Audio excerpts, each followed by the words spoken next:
Good evening, everyone. We are in Parsha Tazria, and we're going to go deep down the rabbit hole of what the the holy Kliyakar has to share with us. But we are now in chapter 13, by the way, and I will invite you all to go into the description box where there will be a link. There is a link to last year's class, what we call gender selection. Okay, so I really want you to listen to that, because we're not going to cover that tonight. So, before we begin, I've been thinking about Pesach a lot, and what tremendous amount of hakaras hatov and gratitude, and just thanks that God took us out of Egypt, and that if He had not taken us out of Egypt, we would still be there today. And that is on a national level, but what about on a personal level? How grateful I am that I have left my own personal Egypt. And it's not just that I left once, but we'll call it 9 lives, of a cat. We have many carnations, and that Hashem is the rescuer. He is the one who is Go'al Yisrael. He's the Redeemer, and He's redeemed me personally. And I think that's what being a Jew means. Literally, because that's what Yehuda, the name Yehuda, is based on Hoda'ah. And Leah, we spoke about this, Leah had her 4th son and realized, wow, I got more than my share, right? We had 4 mothers expecting to have 12 tribal leaders, and that was through prophecy, but they made a slight presumption that, or Leah did anyway, that they were all going to have the equal amount. And when she had her 4th son, she said, wow, I'm so grateful. What a karsatov I have. I got more than I deserve. And she called him Yehuda, as the name Yehuda represents so many different things, but just on the simplest level, the gratitude. We are people who are walking around this planet with such gratitude. We can breathe. Okay, let's go on. I want to talk about chapter 13 in Tazria. That would be in Leviticus chapter 13. So the verse says that if a man has, and it mentions these 3 words, I'm not translating them. I don't think anybody really does. Well, maybe they do, but I haven't seen any. We'll leave it in the original Hebrew. A SKYPE, or a sapachat, or a beheret. Okay? Adam, ki yeh ba'ur b'saro, a man, if he had such a, we're going to call it a plague, a blemish, or an affliction. But I think affliction is probably the best word. So if he has one of these 3 types, and it says ba'ur b'saro already now, and in the latter part of the verse, it mentions the words ba'ur b'saro again, in the skin of his flesh, or his skin, basar, his flesh. So it mentioned in the beginning, v'haya ba'ur b'saro l'neget zarat. So then it will be, right, if he has any of these forms of lesions of this affliction, it's called tsaras. That's what it is, in the skin of his flesh. And then the last part of this verse mentions what has to be done with this person. V'hu el Aaron HaKohen, he is to be either brought to the high priest, or el echad mibanav HaKohanim, or actually any one of the Kohanim, any one of his sons, any of the Kohanim. Okay, that's the verse we're going to be dealing with for the next hour at least, so have some patience. And we go to the Kliyakar, and he right away says that Semach Parsha Negoim LaParshas HaKodemet. This Parsha is in proximity. There's a reason this Parsha that we're now dealing with is called, in English, it's really a bad translation, but it's the best we got, called leprosy. Of course it's not leprosy, but we're going to call it leprosy, and you should know that this is a spiritual illness. Although the first opinion we're going to read is that it's not. But I mean, that it's not only, it's also a real, true physical illness. So it's a spiritual illness for a sin, for an aver. It's like a punishment. But we all know, what does a punishment mean in Judaism? We have a loving God who wants to see us behave correctly. He wants us to fix our character. That's the whole purpose of creation, is to actually fix our character, according to the Vilna Gaon. Okay? So when God sends a sign, it should be, and it usually is, measure for measure. It's just that we're not sensitive. We don't always realize exactly what the message is. So if it's a midah keneged midah, a measure for measure, it's interesting, measure and message. Maybe it sounds a little bit alike, but anyway, they're not related. So this message, it's personal, and it fits the crime in order that you should become aware of what it is specifically that you need to do to fix the situation. So one of the first inklings of an idea that this cannot be a physical skin ailment is the fact that it doesn't just appear on one's skin. There's also a type of tsaras, that's the Hebrew for this leprosy, and let's try to stick to that, is going to be on the clothes. That's obviously, it might be organic clothes, but it doesn't matter. It's not alive, okay? And then the other type of leprosy, of tsaras, is going to appear on the walls of one's house. And I just want to mention also that God, He talks to us, that He gives us messages.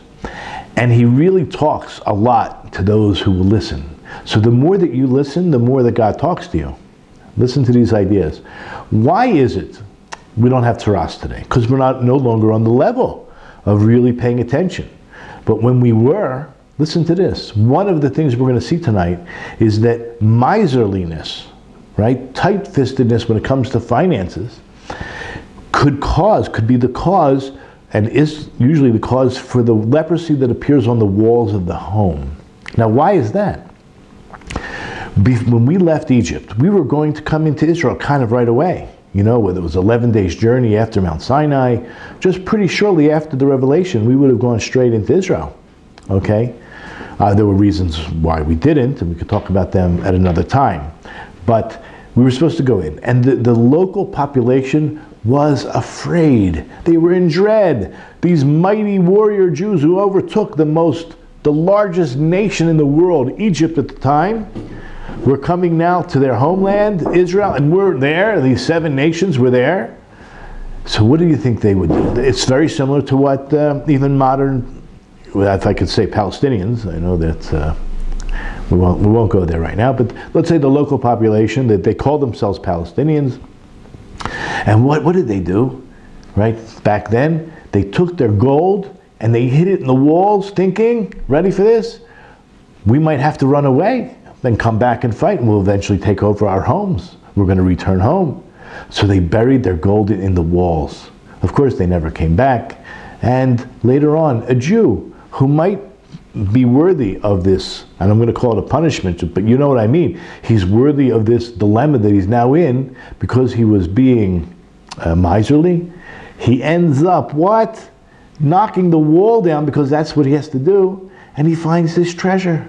And that could help solve a lot of his problems with being a miser, hopefully.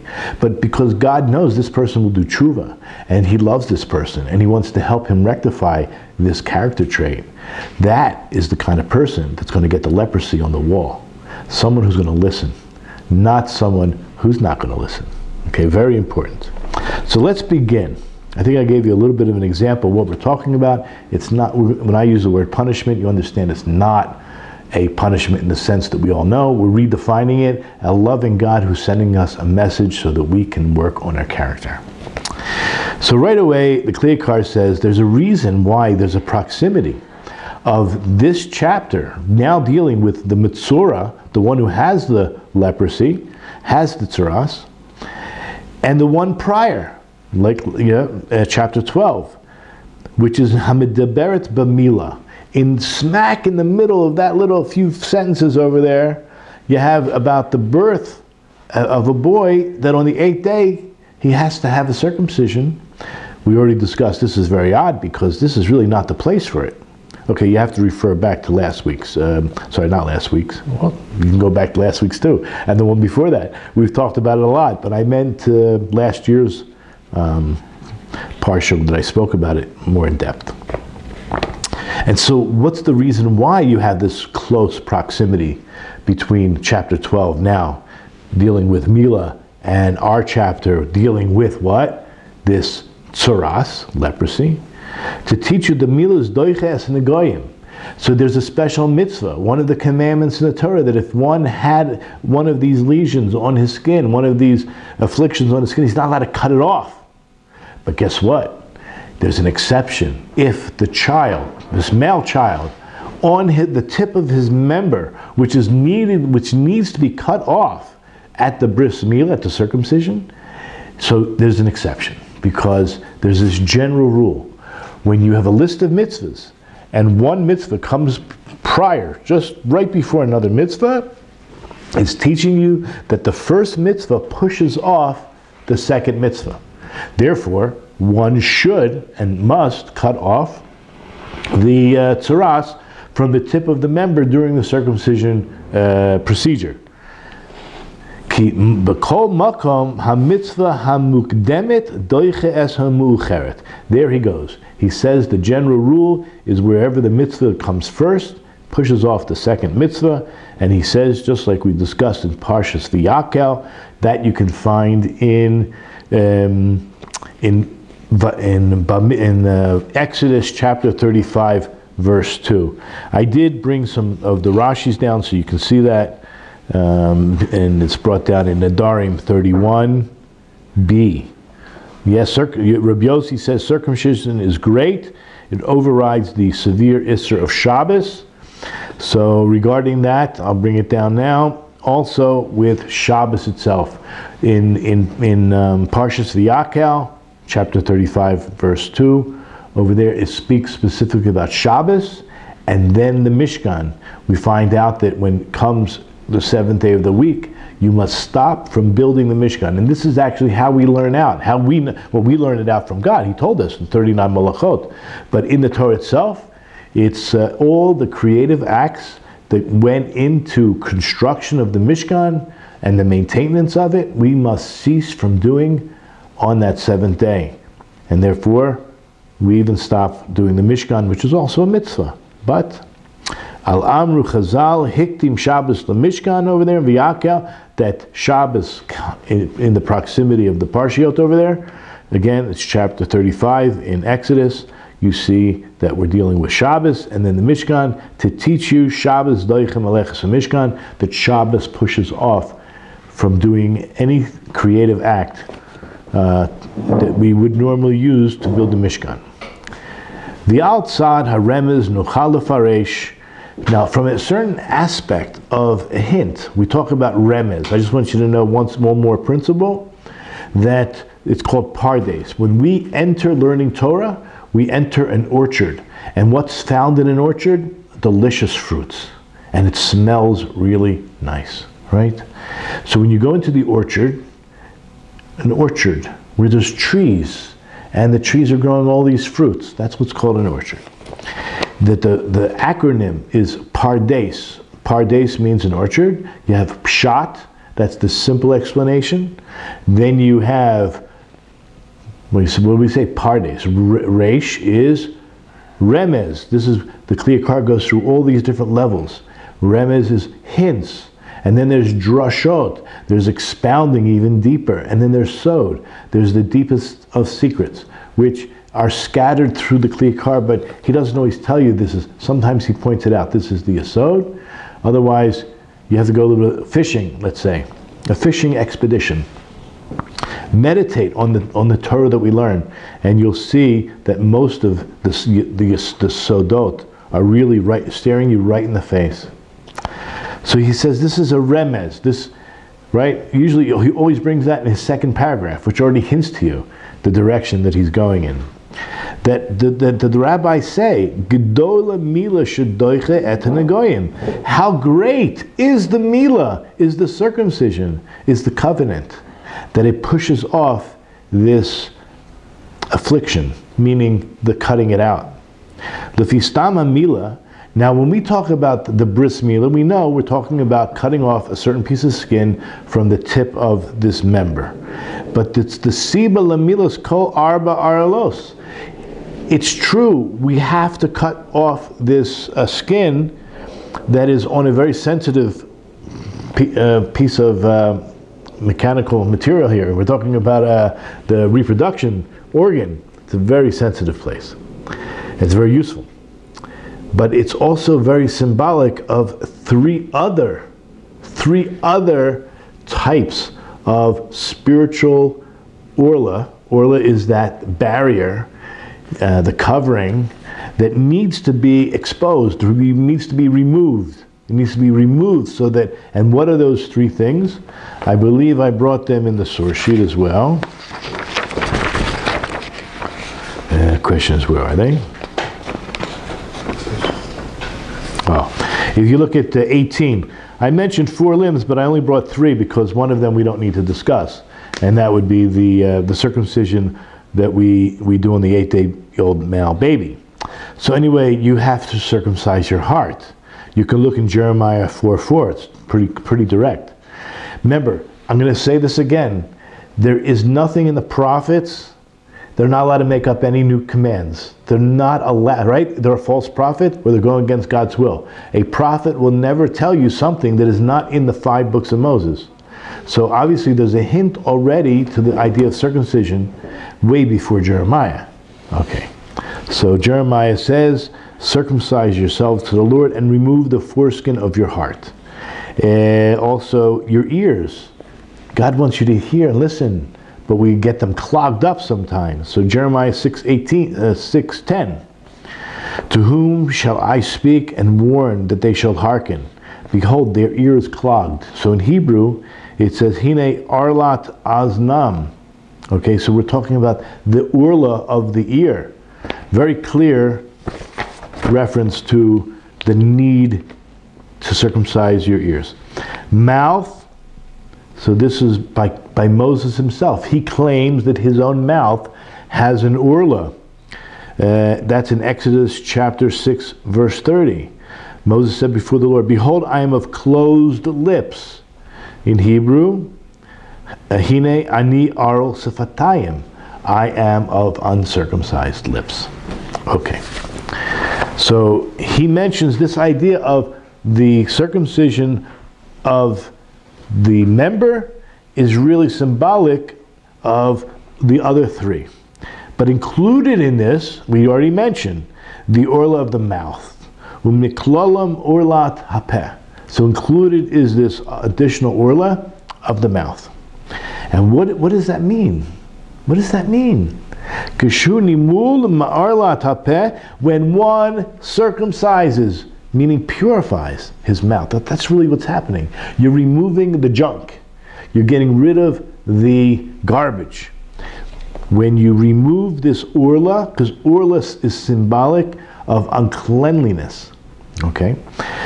And when you remove the orla of the mouth, lo yisaper lashon hara. The result will be you will not speak lashon hara. Lashon hara is not just gossip. I'm not going to say it's the worst kind of gossip, but it's because there's going to be gossip that's true, and there's going to be gossip that's totally fabricated and made up. Motzi Shemra, that's when it's true. That's when it's totally fabricated and false. Lashon hara usually has some aspect of truth and is damaging. Your intent is to damage, and even when your intent is not to damage, but it's likely to damage, to be extremely careful of what you say. And as a result of circumcising your mouth, then you won't speak the lashon hara, and then you won't get as a result, which I think I alluded to earlier, but now we're going to speak about it at length, that the punishment, again, we know what punishment means, for speaking lashon hara is God's message through the negoyim, through the tzaras, through this leprosy, that you need to work on your character. You need to change your ways. You need to repent. And he says, when you do it properly, then you won't get this negoyim haboa lashon hara, which actually comes as a result of lashon hara, as mentioned throughout the oral Torah.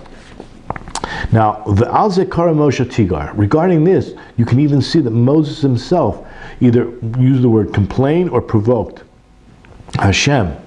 He himself said, Ume'az bati ledaber bishmecha. This would be found in Exodus chapter 5, verse 23.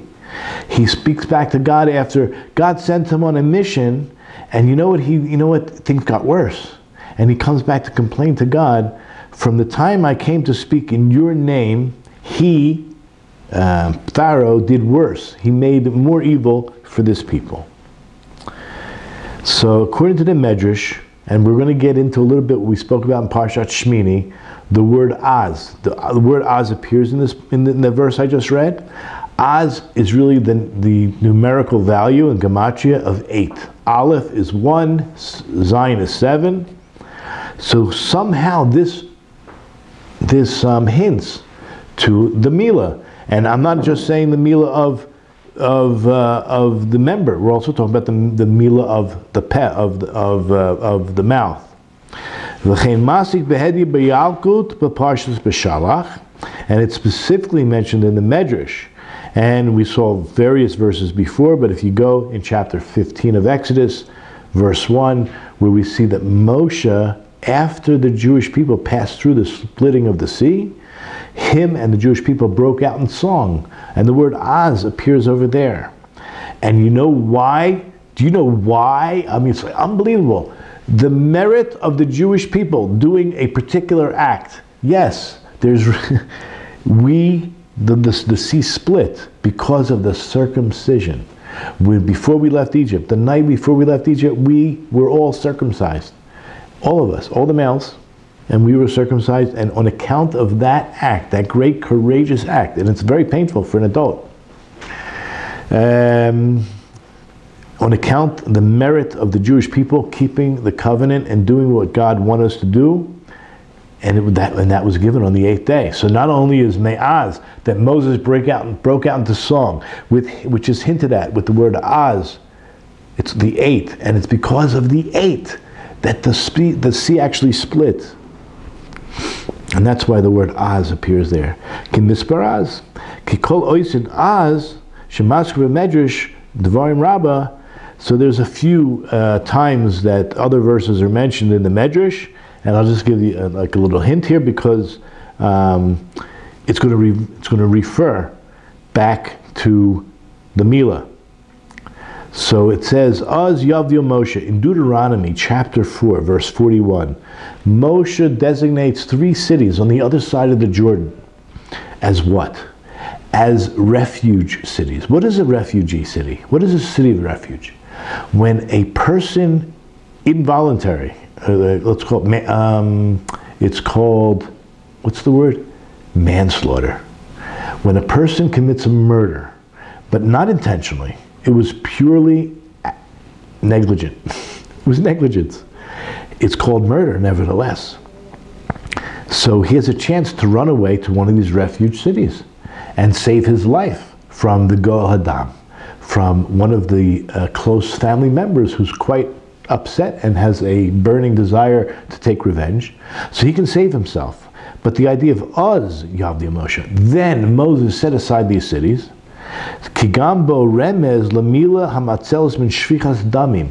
This is now hinting to what we already said. We were at the edge of the sea. We had the Egyptians coming after us, and we had the sea. We were going to die. I mean, we certainly felt, what do they call, between a rock and a hard place. And what actually happens? The sea splits on account of Milah. That Milah can save one from death. So too, the word Uz, it hints to the Milah, that these cities of refuge are set aside, and again, it's related to murder, but it's going to save the person who did something accidentally, or inadvertently, or negligently, from being killed by the Goel Hadam, from the family member who is set in his mind that he's going to kill this person. He explains that earlier on Parshas Bo. There's another verse, Ra'u ki ra neged penechem, in chapter 10 of Exodus, verse 10. So Pharaoh, he figures these Jews are going out to the desert to die, and he says, look, the evil intent is upon your faces. He has, a weird idea about God and his idolatries, and he sees death. He's looking at death. Nevertheless, what happens? We're saved, right? Moses passes through the Dead Sea, through the Sea of Reeds, and of course they sing. But going now to another verse, and that you could find in Exodus chapter 4, verse 26. What exactly took place when Moses fell ill, was going to die? His wife Zipporah took upon herself to circumcise one of the sons. Shetia, right? What does the verse say? Az Amra. Zipporah herself says, Chatan damim lemulot. She says, you are a bridegroom. A bridegroom bloodshed was because of the circumcision. So this was also a death. Death was like at the doorstep. Somebody was going to die. I don't know if it was the child or Moshe, but she saved the day. She saved from death through the Milah. Okay? So too, Kinuturo, as a provocation. Moses himself says, when I say provocation, I mean it as an argument. How can you argue with Hashem? But he did, and he says, Yodeh ani arlos v'tayim anochi. He says, I know, right? I am circumcised of lips. You can find that in Exodus chapter 4, verse 10. He himself says, I have circumcised lips. Lo bati ledaber bishmecha ki me'az. As if Moses thinks that the only way that he could speak properly, and that's why we said earlier on, all the pragmatia, all the dealings of Moses was always with Az. He thought Az was going to be of a help to him.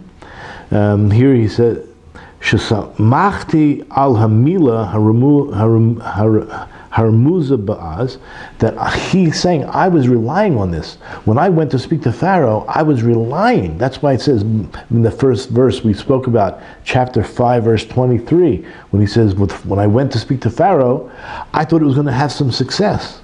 Well, that wasn't God's plan. Moses was a little bit impatient. But he said, look, when I went to speak to him, I was relying on that Az. He thought that if he went to speak, right, me'az, that would actually fix his speech impediment and he would be able to speak to Pharaoh directly.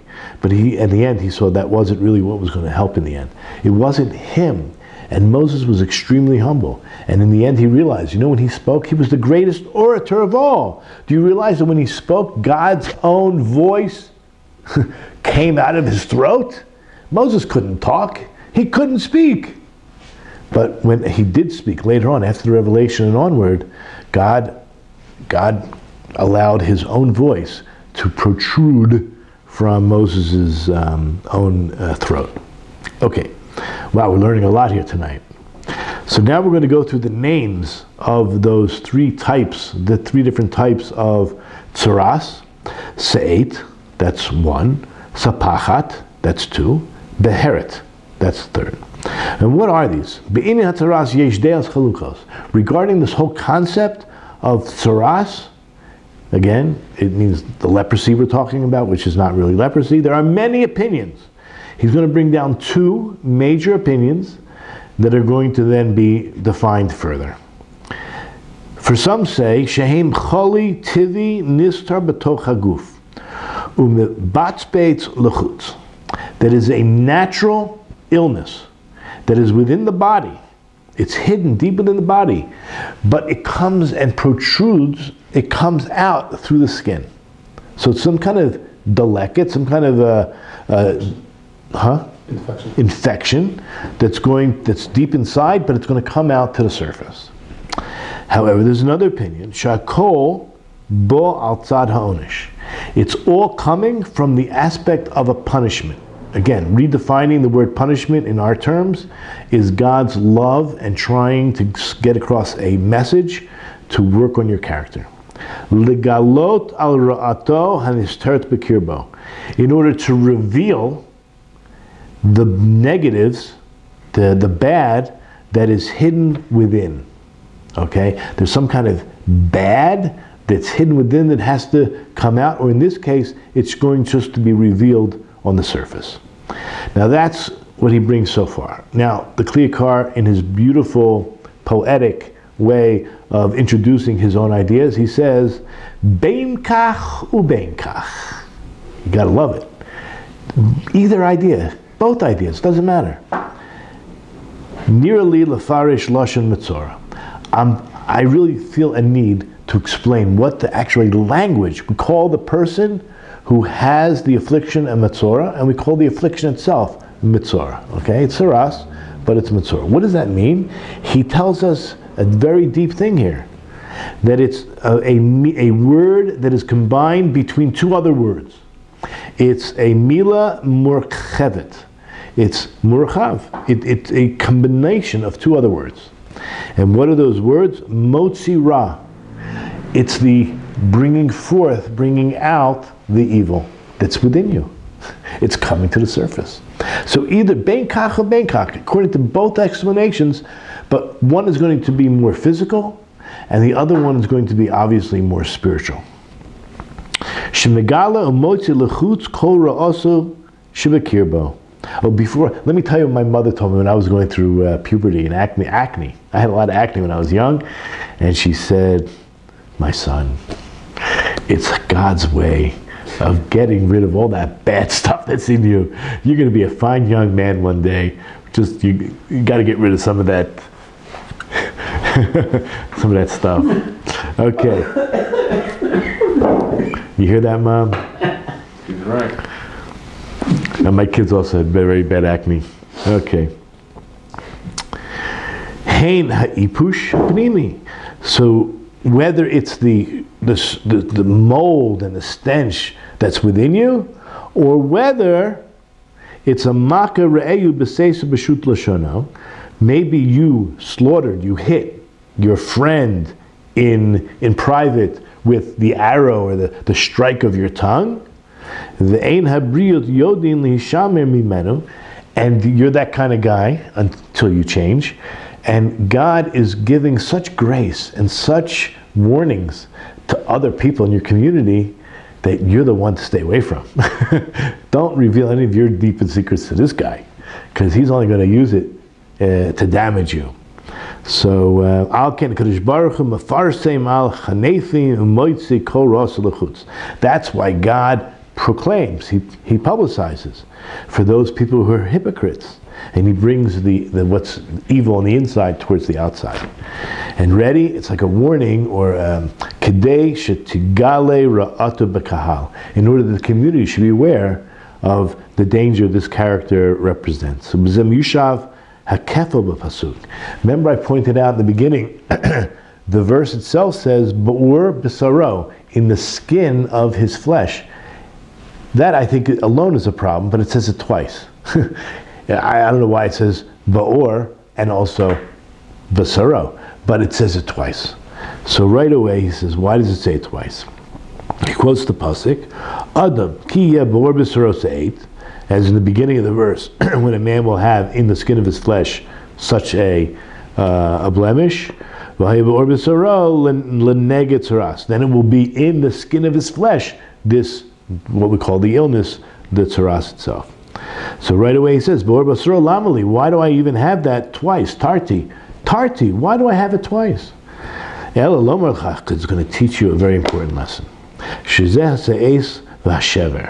That this raising up, it's above skin surface, and it's fractured, right? The skin is cracked.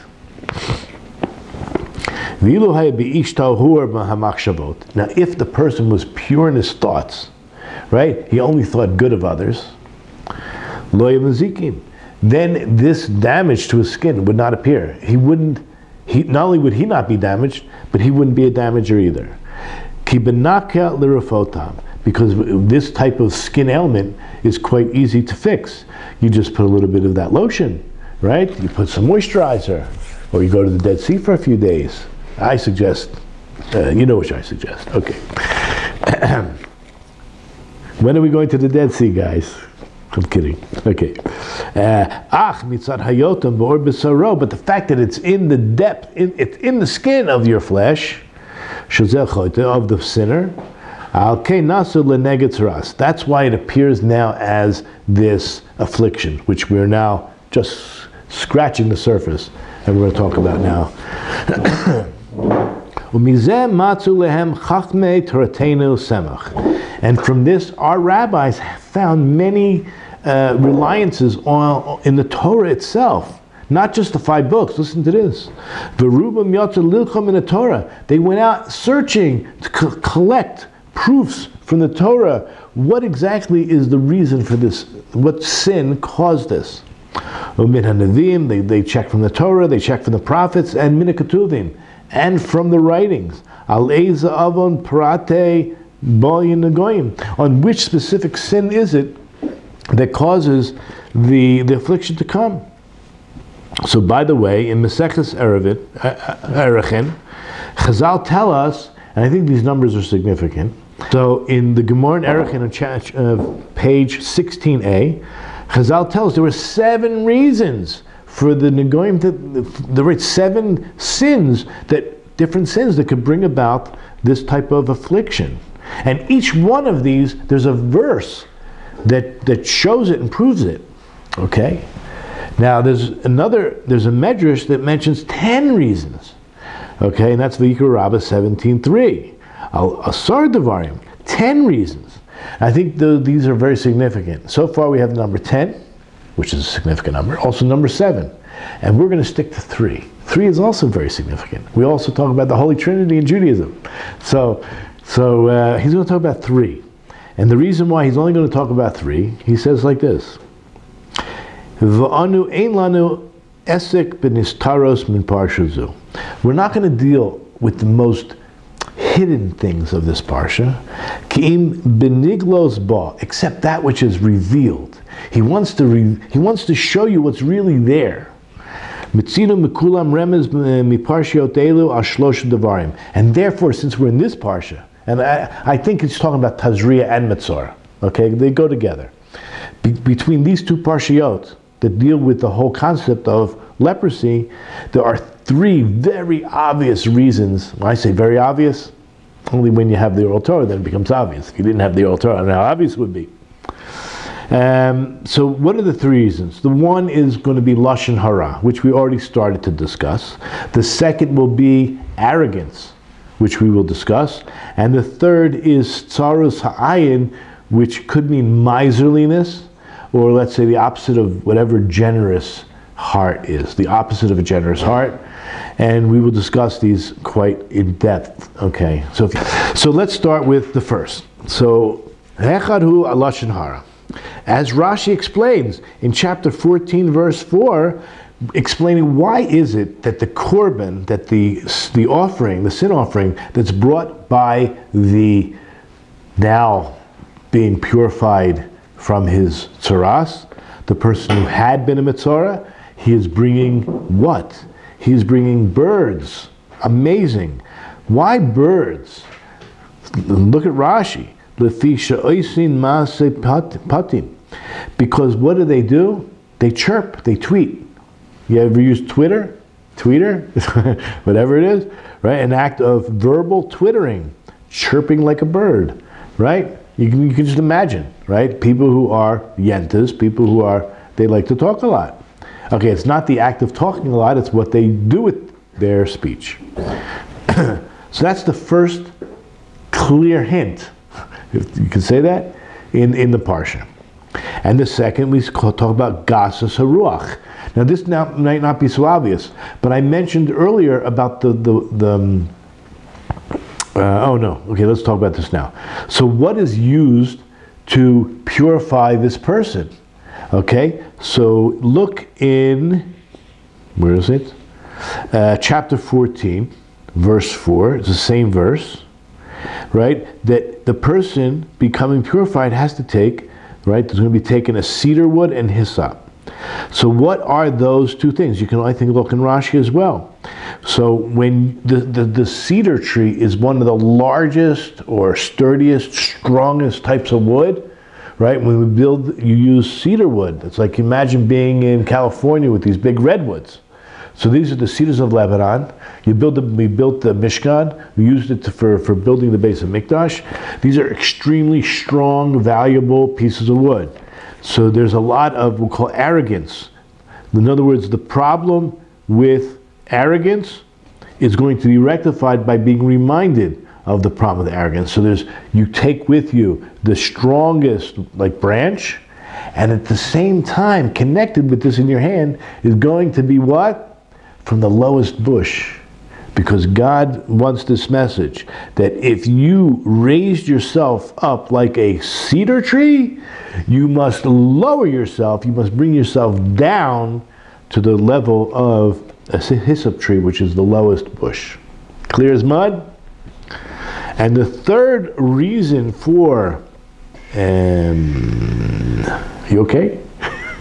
And the third reason for that could bring about tzaras is what we call tzaras ha'ayin. It means the narrowing of the eyes, which is the opposite of being generous, right? You want to give somebody money, whatever, you want to help somebody, you're out there. But when you're trying to be miserly and trying to give less and trying to maybe even steal, we're going to see how that connects. So you're the narrow of the eyes. This is I think it's a little poetic, Hebrew is so beautiful. There's so much depth when you see. And I beg you to learn on your own Hebrew. And when you come to any text, I know many books today are translated to English. At best, try to buy the books that have a half a page of English and half a page of Hebrew, and try to work it out. Build your vocabulary, build your grammar, and eventually you'll get to the point where at least even if you have a chavrusa, a study partner, working it just straight up in the Hebrew, eventually. You'll master. I'm not saying you'll master in a short period of time. Eventually you'll master, and you can go so deep. So he brings from the verse in chapter 14, verse 35, and really 36 as well, right? When the one to whom the house belongs, he shall come to the Kohen. But it's bo asher lo habayis. The person actually thought that the house belongs to him. Meaning, he bought it, he paid for it, the mortgage is in his name, he's going to give it to his kids when he dies. But guess what? Who owns everything? You are not the owner. And this guy really believes. So that's how the verse kind of expresses it. And what's going to happen? He's going to take all his stuff, and it's going to have to be put out all over the lawn, and you have to break some of these walls down. But before we get there, Tani debei Rabbi Yishmael. He mamish really thought this house belongs to him. This idea includes several other ideas. Chemdas hamamon means his desire for monetary things, money. And we learn this from the assistant of Elisha. His name was Gehazi. And also from Gezel, stealing. Shemanu Chazal, the Chazal point this out, and that we learn from this verse, that it says in our verse, Tziva HaKohen Upinu Es Habayis, that the Kohen actually, he comes to the Kohen, he says, I think I might have a problem, right? We're going to learn, you don't say, I think I have tzaras. Don't say that. We have to be very careful with our words. We never say the exact negative things, even if it's true. And he's going to examine it. Only he can determine. So who are you? First, that's a little chutzpah.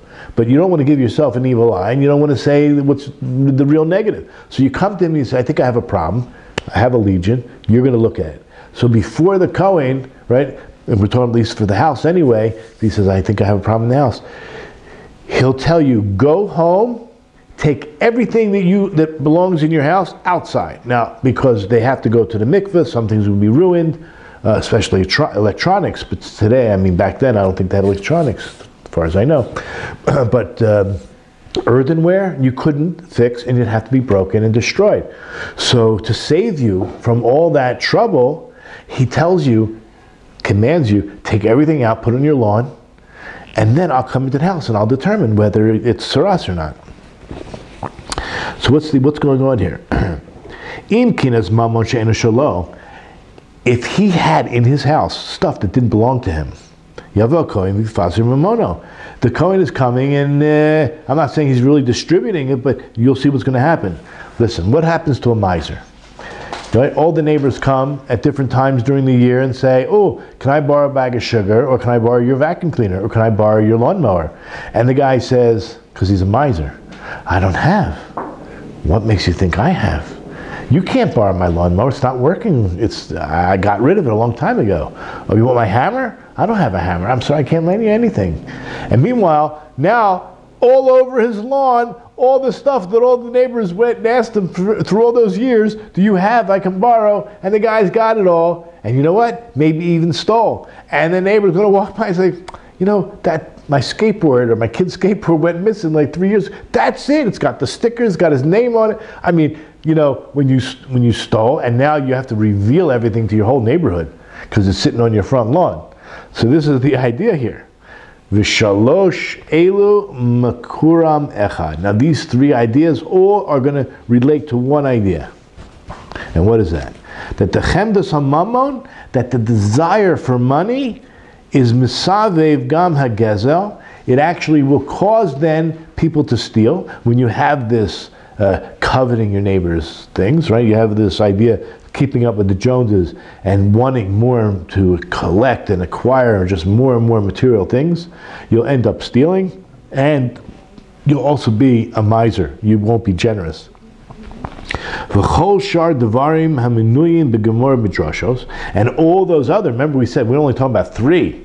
The Medrash mentions 10, the Gemara mentions 7. So there are obvious other things. There's no real, according to the Kliyakar, reliance. I went through them. You can see verses they're using throughout Shmos and Deuteronomy, but not in Vayikra, not in our Parsha here.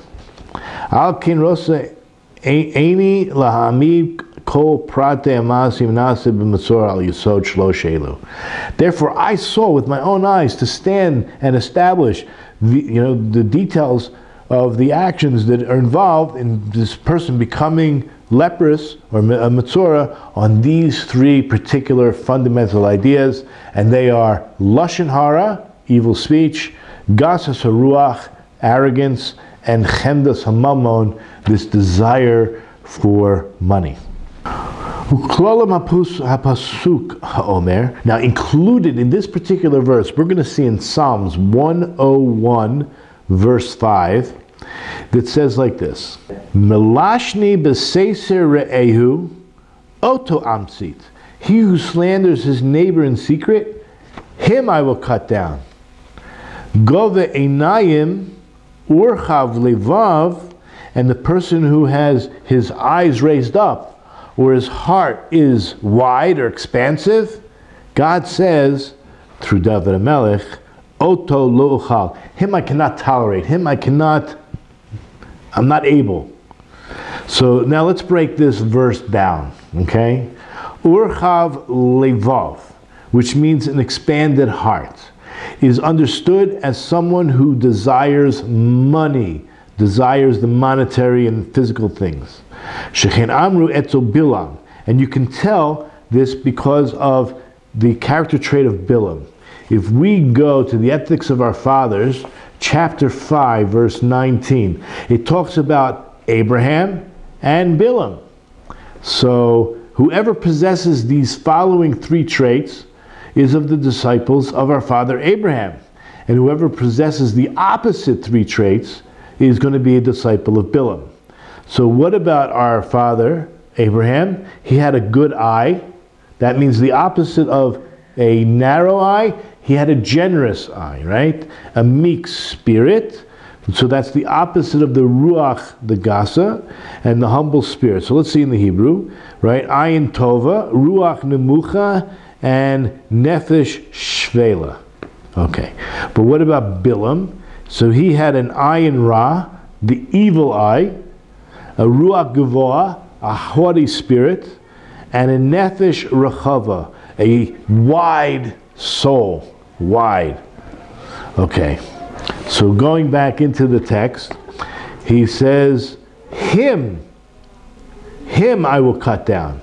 Right? V'drasha Chazal in the Gemara, Metzora muchlat, that there once a person has been determined that he is a Metzora, also b'pasuk shtei chalukot. the pasuk itself is divided into two. We can actually divide our verse here into two. Letzarif gova einayim el rachav levav. That we're going to combine the guy who has his eyes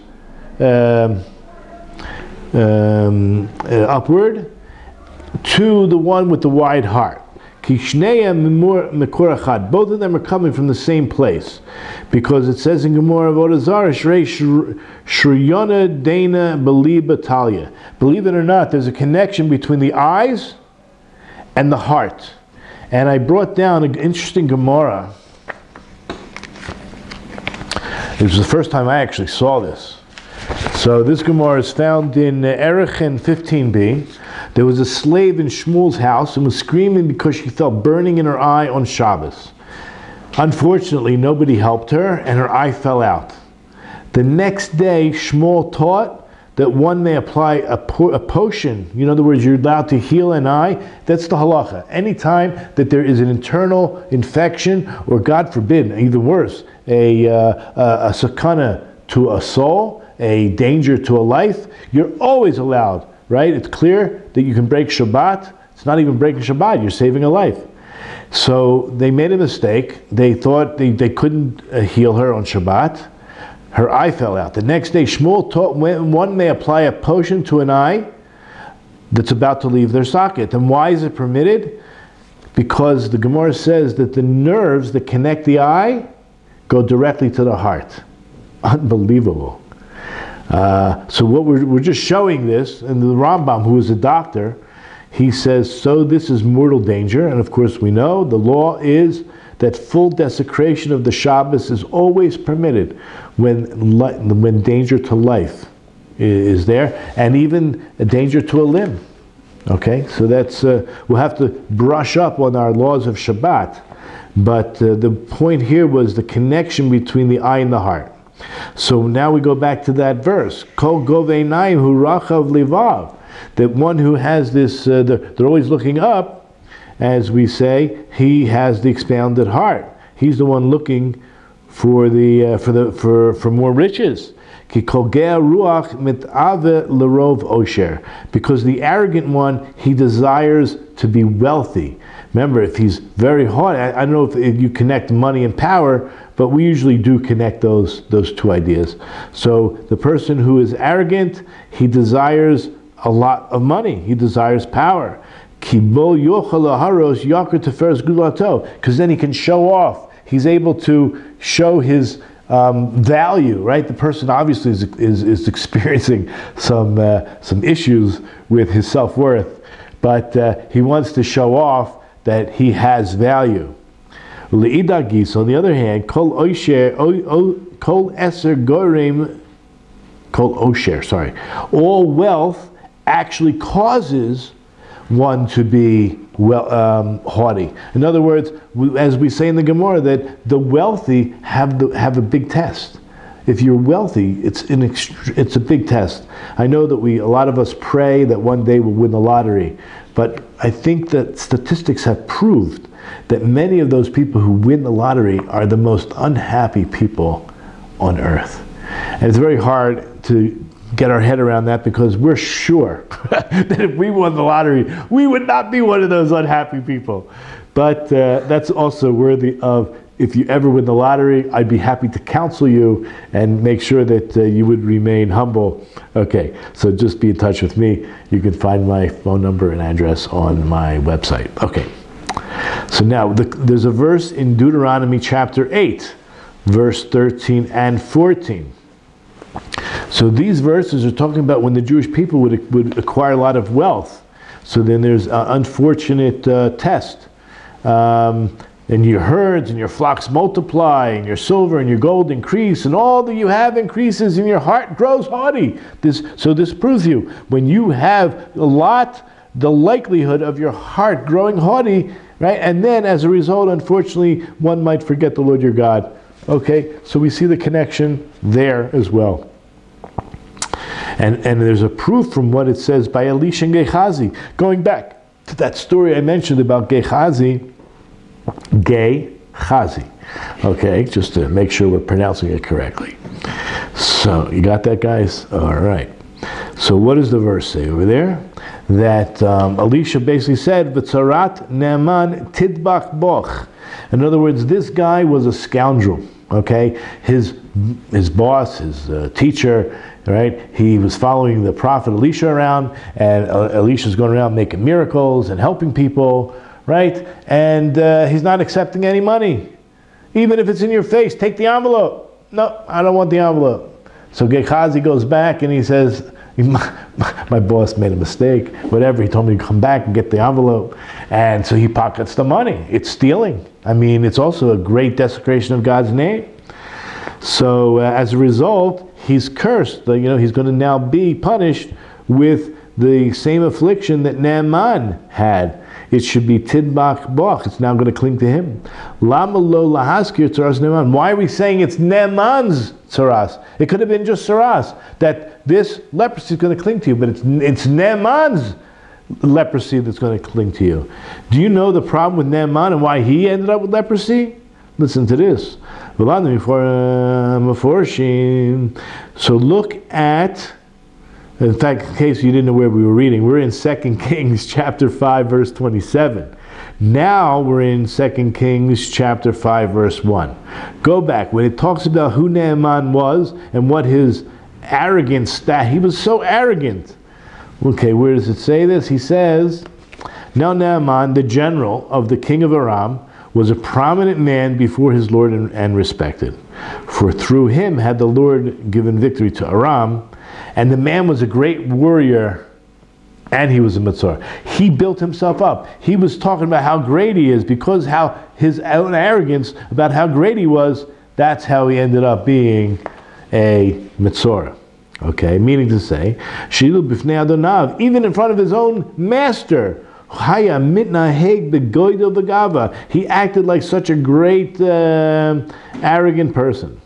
Kvar amarnu, we already said, the gasas hachemdas mekura mimakom echad, that both this idea of arrogance and desire for money, their source is really one source. It really comes from one place, and that's why the verse told us that the tzaras of Naaman, that it's the tzaras of Naaman, it's specifically that illness of Naaman that's going to cling to you, because it was the same problem. That's why Dovid, he understood that, and that's why he says in chapter 101, verse 5, Gav Einayim or Chav Levav. He connected those two ideas of putting your eyes up to the heavens, well, really not to the heavens, but he's raising his eyes in arrogance, and the idea of loving money.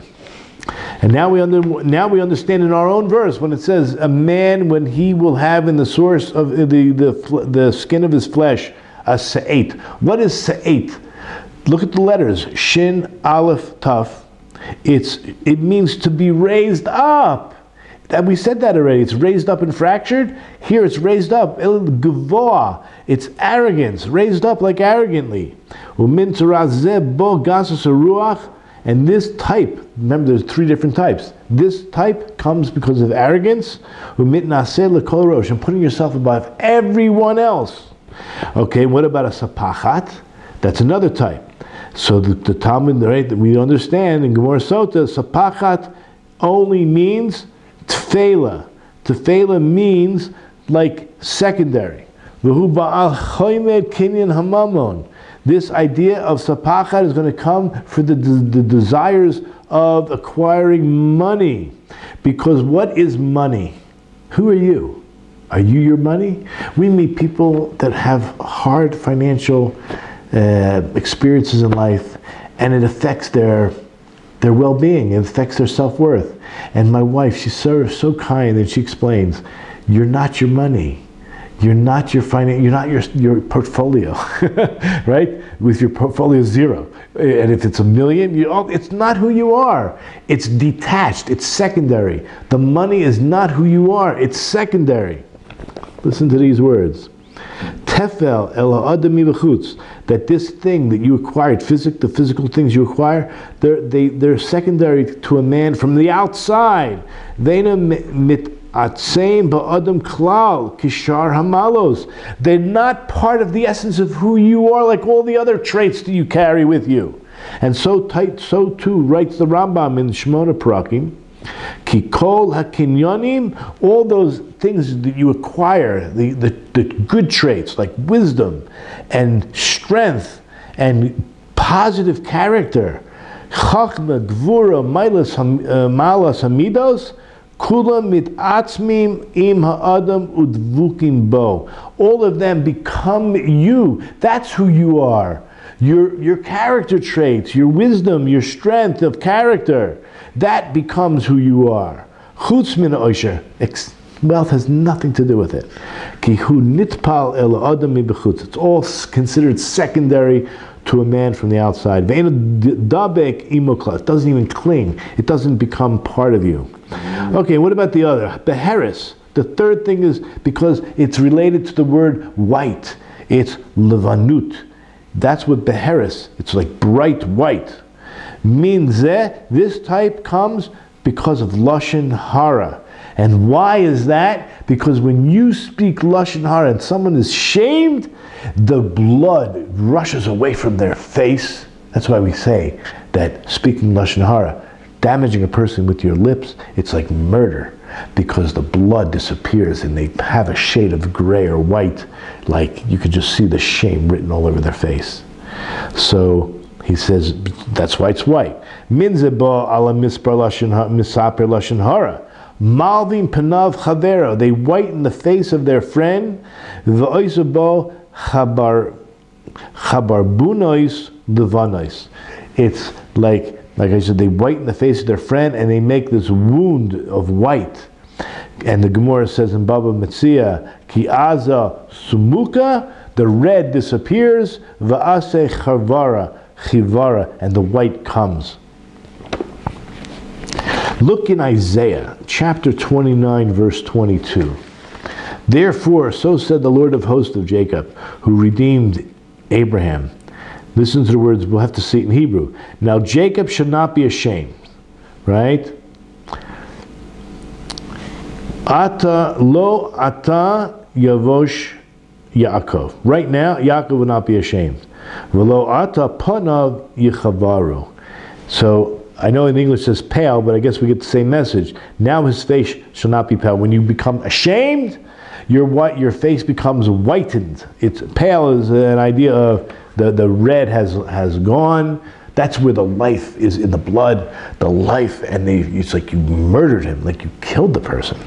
And it's something to work on. We'll have to work on this. Okay.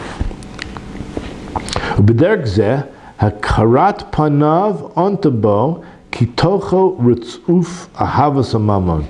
And this is like a bad habit. This is a trend that this person is going in, and it's because he's chasing after whatever's inside this emptiness, and he's trying to fill it with money, or hagasos, or he's using his arrogance, or l'saper b'gnus chavero. Like we say, lashon hara, lamed hey, go to hell the easy way. Lamed hey is lashon hara, because I got two ways I can make myself feel good. I can work on myself. I can build myself up. Or I can just put the other guy down. Isn't that the easiest thing to do? Just put him down and I can feel, I don't have to do any work on myself. Write that down.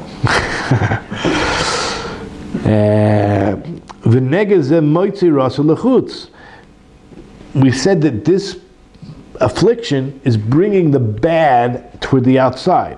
Legalos rosu b'kal, in order to let everyone know, right, that people will be aware of this evil that's inside you. Va'al shem zeh nikra Metzora. Remember we said, what is Metzora? Metzora is the person that's leprosy. Motzi ra. Motzi ra is Metzora. It's coming out. The evil is being pushed out. Shneimar. Now if you look in Exodus 32, verse 25. And Moses saw the people, they were exposed. Listen to the word, para. They were exposed. For Aaron had exposed them to be disgraced before their adversaries. So we're looking at the word kiparahu, because they were exposed. The whole idea is to expose this shalaku bitsaras, that they would be exposed to what? That they would get tsaras. Kamadat Amar, like we say over in our Parsha, V'rosho ye perua. The Metzora has to be shaven, and then, let's see, I think we're here, 32 verse 25. Oh, we just read that. I think it's Leviticus 13 verse 45. And the person with tzaras, in whom there is a lesion, his garment shall be torn, his head shall be unshorn. That's the word perua. He shall cover himself down to his mustache and call out.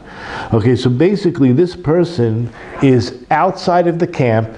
He has to basically, it's really hard to imagine because we've seen so many movies with the lepers colony, but try to cleanse your head from all those movies.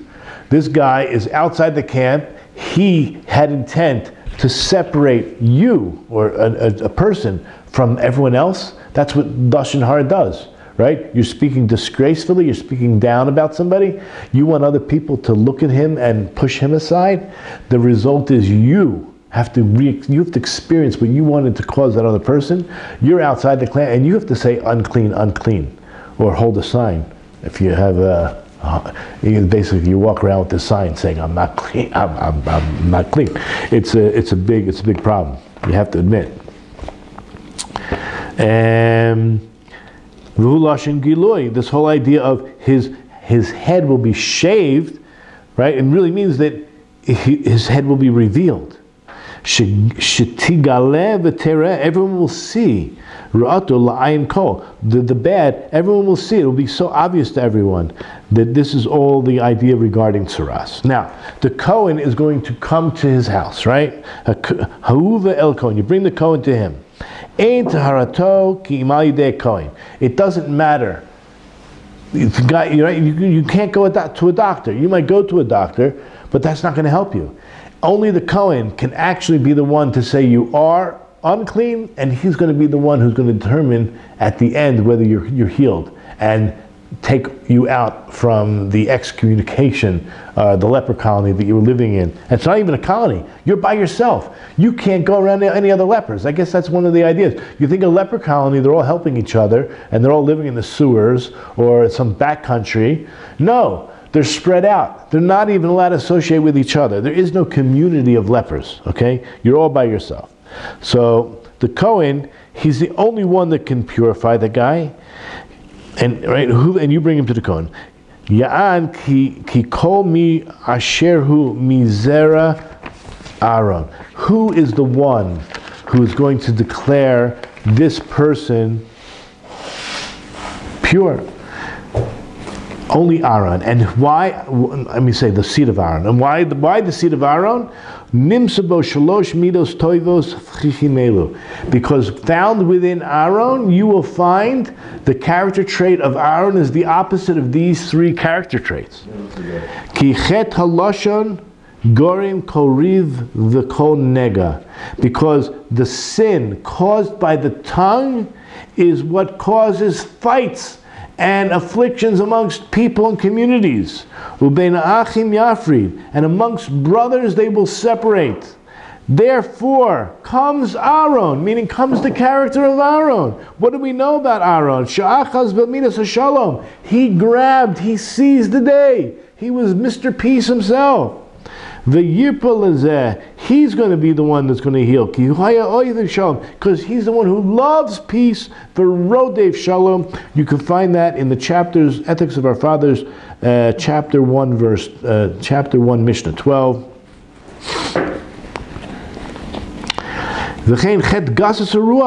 So too, the idea of arrogance. Aaron represented the opposite. Because he represented the opposite, it's him and his character traits, they're going to fix it. He was extremely humble. And I'm talking about him and Moses. You think it was just Moses? Listen to these words. It says in the Gemara, did you know that Moses and Aaron were more humble? Is that possible to say? They were more humble than Abraham.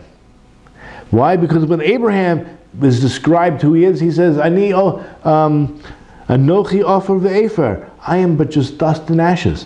Which dust and ashes is something. It's really something. Whereas when Aaron and Moses describe themselves, they say, V'nachnu ma. What are we? They're not even dust and ashes. So they're more humble. So you're talking about how you're going to fix this character trait of arrogance through Aaron. And what about chemdas mammon? What about the character trait of loving physical things? Lo yagam came out, and you wouldn't find that by Aaron either. And I bet you can guess this because you've been learning with me a while. We know that the Kohanim, most Kohanim I know are very wealthy. No, but seriously, when we live in Israel and we have the proper designation of plots of land, the Levim and the Kohanim are ownerless. They're not allowed to own land. There's no agriculture. They're relying on what? On our tithes. They're relying on eating the meat and getting the skins. They're relying on God's table. They eat off God's table. They do not, I mean today, it's a whole different story, but Bezrat Hashem, we're going to go back to this status, and we'll all have a piece of the land. But in the meantime, the Kohanim, Levim, do not get a portion of the land. They had no portion of the land. The only thing they were able to collect was a daily bread from the table of God.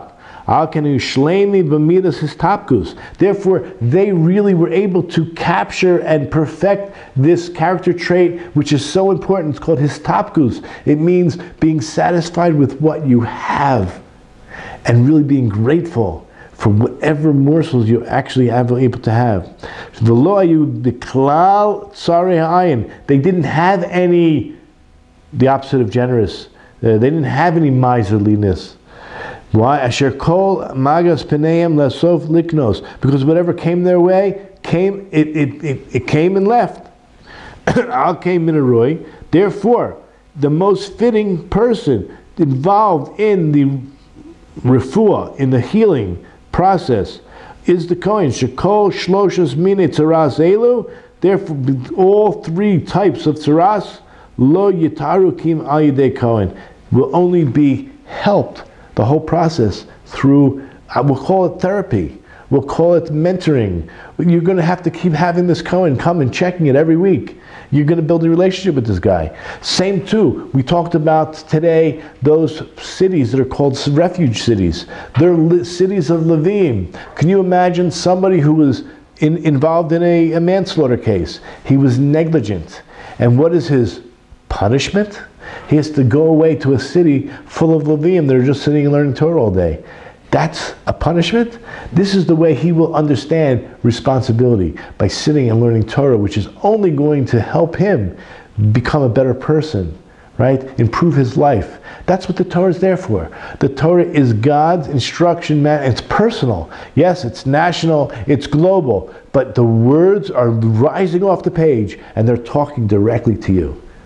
And with that, I want to wish everyone a Shabbat Shalom and a Hag Kosher Pesach, an excellent and kosher holiday. It should be B'Simcha, and B'Zrat Hashem, we should see the coming of the Messiah, the righteous Messiah, soon in our days with the building of the Beis HaMikdash and the ingathering of the exiles. And we should be all in Yerushalayim for Pesach, eating from the Korban Pesach in a Chabura. And if you don't have a place, call me. My phone number is on my webpage. And come for Shabbos, come for Pesach. Leitrot. God bless. Yiboneh